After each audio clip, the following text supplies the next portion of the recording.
सब लोगवा बाव करे साथ एही से वो ललकारत बा। सब लोगवा बाव करे साथ एही से वो ललकारत बा। चाहे जवन होखे जमगढ़ से निरहुए बाजी मारत बा।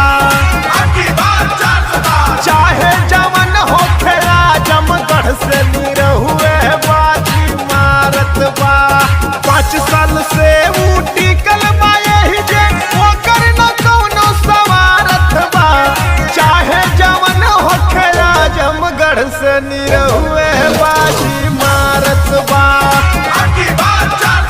चाहे जवन होखे जमगढ़ से निरहुए बाजी मारत बा। महिलाओं को सम्मान दिला